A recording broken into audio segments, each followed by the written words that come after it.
Yeah, when I was in the foot market, we had something like a fight club in there.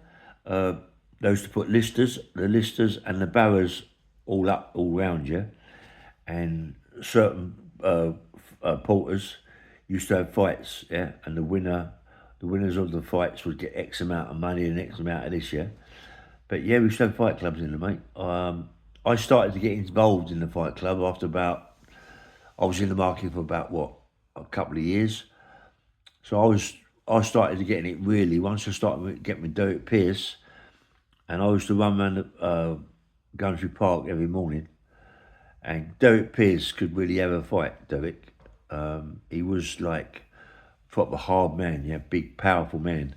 And I used to go all the clubs with him and all the boxing clubs and do a lot of sparring with him and sparring with other people. But when I was to get in the market, as I said, Colin Crackle was the one that started the fight club, yeah. And it was all for bets. We also bet who'd win the fight, how long you go for, and it was all the same. Everybody was the same. It was a bag. It was a bag glove and nothing on your hand. It was either you had the bag glove in your right hand and nothing on your left hand, or nothing on your left hand, or vice versa. You know, it was a vice versa thing. Yeah, and they some of these fights used to last for what 20 minutes. I think most of the fights I see with Colin Cracknell, they didn't really last that long. But people that you had to be quite careful was the Welleses and the Willses, and you had people like Ginger Carlisle that could have a real fight. Ginger Carlisle could really have a fight. I never seen him getting involved with all that, but he used to laugh at Colin Cracknell. Colin Cracknell used to go past on his barrow, on his lister, and Ginger Carlisle would just look at him and laugh, yeah, because he's what odd Ginger Carlisle. He didn't care. Derek Pierce was the same. Derek Pierce and Colin Cracknell didn't really get on at all. Martin Worsfold, one of my co-defendants, he didn't get on with Colin Cracknell. I mean, Martin, my co-defendant, was built like a pit bull. It was like short, but like a pit bull, mate. He was a bit. And the two ones that really could have a fight, that really didn't say anything, was these two. What you call it? Aikido. Kenny Barber and Kenny Griffiths, both Aikido trainers, black belt trainers, mate. I think there was two down, five down. I don't know what there was top down, yeah. And they was very respected, and they never wore like any flash clothes or nothing, you know, like Dr. Martens and all that. And they just old trousers, old boots. But mate, they was hard as nails. They could march on. And when I worked for Vitacrest in the market, Vitacrest is where they worked, yeah. And they taught me how. Might you say they taught me how to punch? And he showed me Kenny Griffiths how they hit with just turning their wrist and could knock me right across the room. Yeah. And later on, I come back and wallop, give him it and showed him that I could just whack as well. But they only do it like 6 inches, you know. I was doing it maybe 2 foot, whack, really give him it, yeah. But yeah, Kenny Barber and Kenny Griffiths, they could really fight, mate. They could really fight. But you know, the fight club, mate, it was like different kettle of fish. It would just stop. It wasn't. It was never sort of like planned.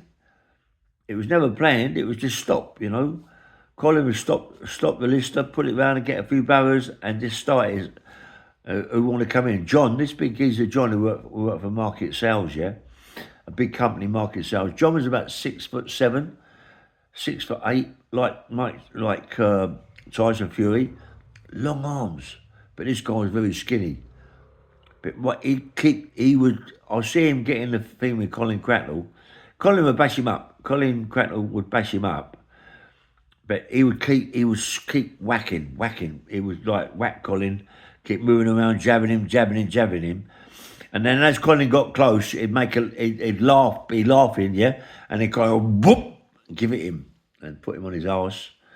And then John would get up and cut for and go whoop, knock him, put him out, knock him spark out. and then sort of like Colin would just go to the barra, sit on the end of the barra, and ask anybody else to get in, and someone else to get in.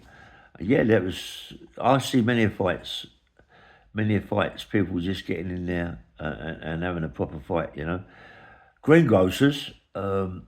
There was lots of greengrocers that could really march on, yeah. But the ones that really could march on is when they come to the market was the Frankens and the Stevenses, yeah. When the Frankens, and I noticed about the Frankens, they was very dark. They was like Indians, yeah. Uh, and when they used to come in with the trees, they come in with about 20 of them, travellers. I don't know what they call them, gypsies, or I don't know what they call them, but they was like all big, big people.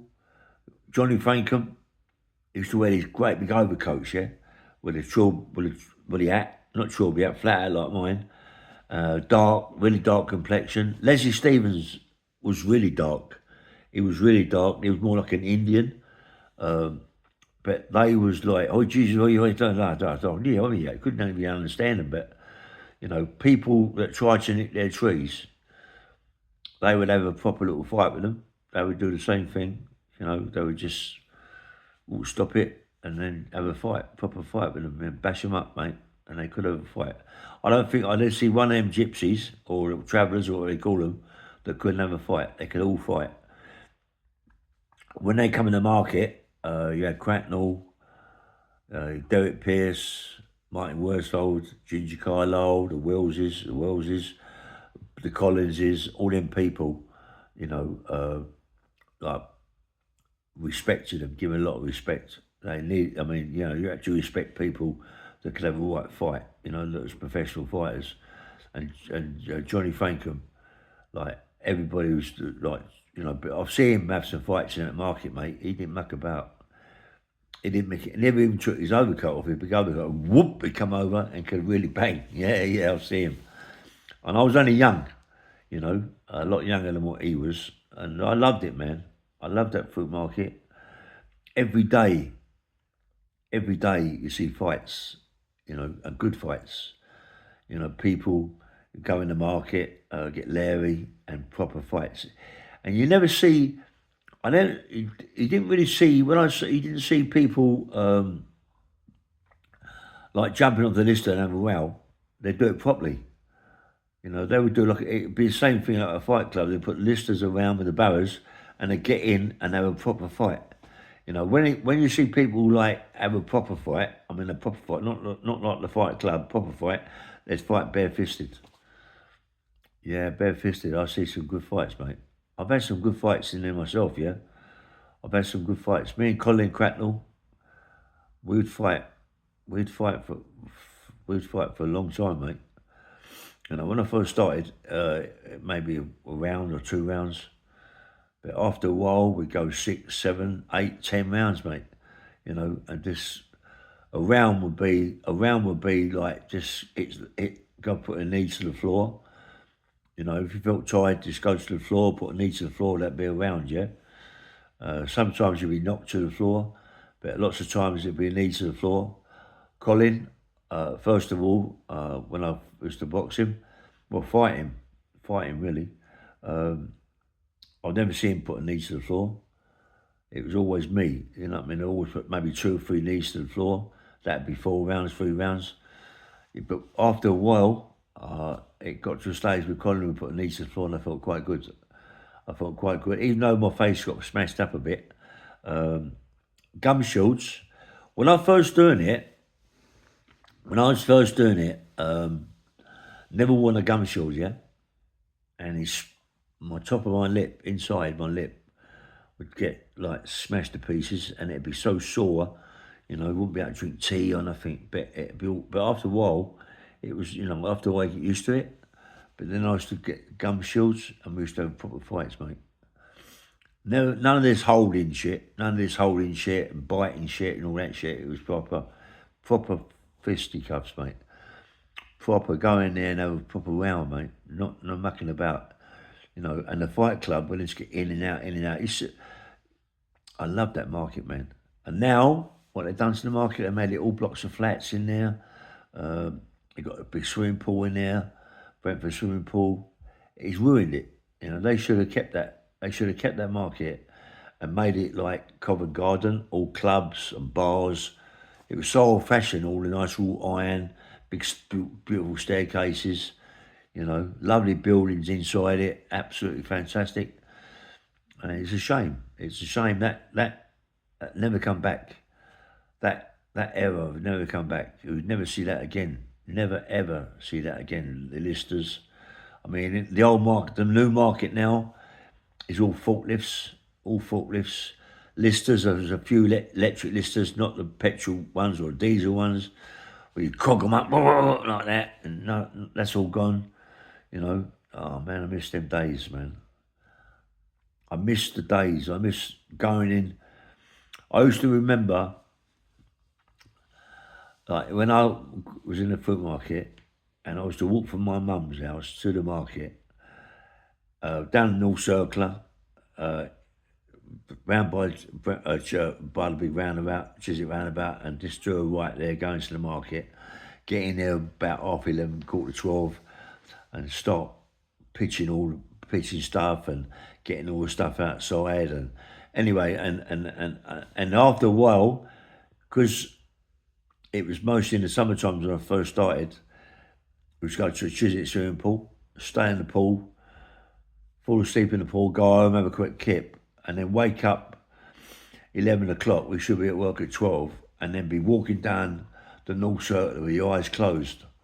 We were so tired, you know what I mean? And get in the market, it should line you up when you just start unloading lorries. And I'm on about unloading lorries, mate. Colin, Colin had a big lorry, like, and we should deliver Covent Garden and all that, and you know, Spitfield, the meat market, fruit market, all every fish markets, potatoes, everything, yeah.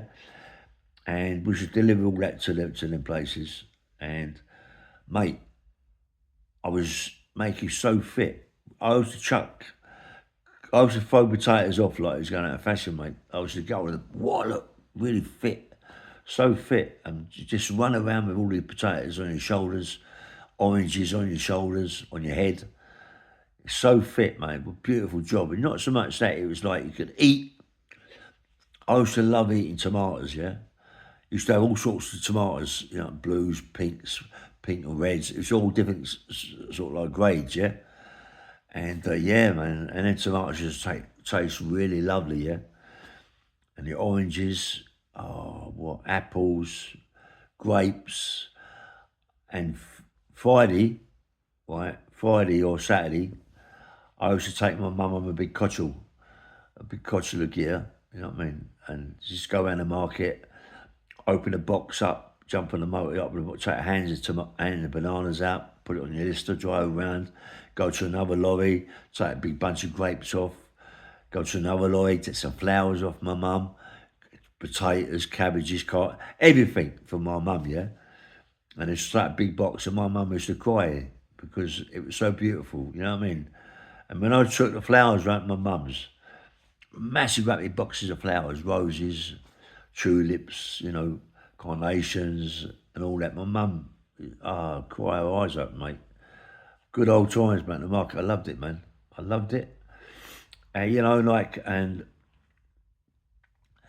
do you know when I was so flash, you know, so young, so flash. You got the bib on, you got your Dr. Martens, your Staples trousers, jeans, and all this shit and things on, and looked the part. And I was really muscular, yeah, really big, really muscular.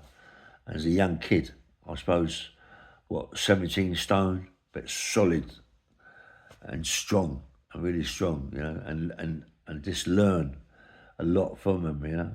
But I used to, I know it seems crazy, I know it sounds mad, but I was still fighting. I used to go in there every day, right, hoping for a fight with Cracknell. Me and Cracknell would get in the square and fight. Yeah, I should love that. A couple of fights with other me and Derek Pierce. Do you know what broke my heart the other day? I was down Hammersmith High Street with the guy who does the book, and I see Derek Pierce across the road, yeah, His hair was pure white, long, pure white hair, and he was old, man. And he was only a couple of years older than me, but he was old. You know, like he was old in a stick. He was in a stick, and he was like just walking down the road with a stick with an old woman. But that old woman might have been his wife. It wasn't his mother. It was more like his wife, yeah. But she was very old, and he was very old. Mate, it broke my heart to see him like that. You know what I mean? Because this guy, Dirk Pierce, was an upright guy that could really big body, strong, really strong. Me and him and beyond so many doors. We've done so many doors. Honestly, like as a kid, me, Dirk Pierce, Harry Holland, and they got me a big. I said it before. They got me a job looking after pubs. I looked after quite a few pubs with Harry Holland. Yeah, Harry Holland, yes, the boxing promoter. I looked after a lot because that's what he used to do, and I used to look at lots of pubs with him. Yeah, and the time, I mean, I said it before. The time with the road rats. Yeah, with the, we had a big fight with these road rats in some big pub. I think it was called the Barwin or something like that. Barwin, it might have been called. Yeah, we had some fights, man. I used to love it. I used to love it, man. I used to love this. I love that fighting game, man. I mean, after a while, in the market when we used to fight, you know, and and used to throw like big punches, and just shake it off, shake it off. And my neck was about 20 inches, and I was always training, always, never stopped training. Every day I'd be training, even down the swimming pool, I'd be doing press ups like a lunatic, yeah. I was really good at press ups. when when I was in prison, I think it was 2,000 press ups in an hour. Seriously, my mate Ricky Curley, I think he done 2,000. I'm not quite sure it was 2,000 an hour or 1,000 an hour. Ricky Curley done either 2,000 or 1,000 sit-ups in an hour. Not straight off, but in hundreds and 20s and 30s, I done 2,000 press-ups, yeah? Definitely 2,000 press-ups in an hour. And that was in a paper. I'd love to get that paper, I'd love to get that paper. Yeah, I've done it for a big charity, yeah, I was so strong on the press-ups. I do all sorts of press-ups, long ones, wide ones, inwards, narrow ones, wide in. Yeah, I used to do loads of different types of press-ups. I was really good at it. Yeah, man. I'd love to go back. I'd love to go back to the market days. The market days were the best, man. For a young boy, to go in that market and learn, to learn to fight really, and that's just to learn to look after yourself, yeah, and fight. Uh, when I say to you, I'd have two fights. Worst way is one fight a day. One fight a day. With me and Colin or someone else, yeah. But we'd always fight. We'd always fight, And you go down round the market on the Lister, and you go around there, all your face is like all bruised up, smashed up, your lips is all sore, but you feel good. All your hands are cut, when you hit people in the mouth and all that. Yeah, it's madness that you love fighting that much, yeah. But I loved it.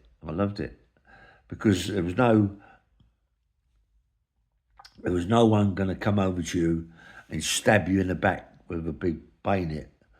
There's no one going to stab you in the back or hit you across with an iron bar or battle you with a baseball bat and all that. It was none of that. It was all stand up, toe to toe, fighting toe to toe, and just moving bang, bang, And then Colin Cracknell, even Martin Worsfold, boom, hit you on the chin and you hit the floor, yeah? You wouldn't go flat on the floor, but you just go down on one knee, yeah? Look at him, shake your head and look at him, You could be down there for 20 seconds. That was, but that was around really, but you had time. It wasn't a 10 and a knockout. It was like, that was it. And then if you want to call it a day, to go, that's enough now. No more. I've had enough, yeah. But when you go down on one knee and you don't say nothing, just get up when you're ready and then start fighting again. I love that, that was so good. And when you go out, we used to go out together, all that's lot in the market, yeah. We go out to the clubs and all that in the bars. Mate, people used to shit themselves. Yeah, seriously. People used to poo themselves round where I come from, mate. I was a pain in the butt. And one thing I could have was a really good fight. I loved it. Anyway, bang, bang, bang, good morning. Yeah, nice one.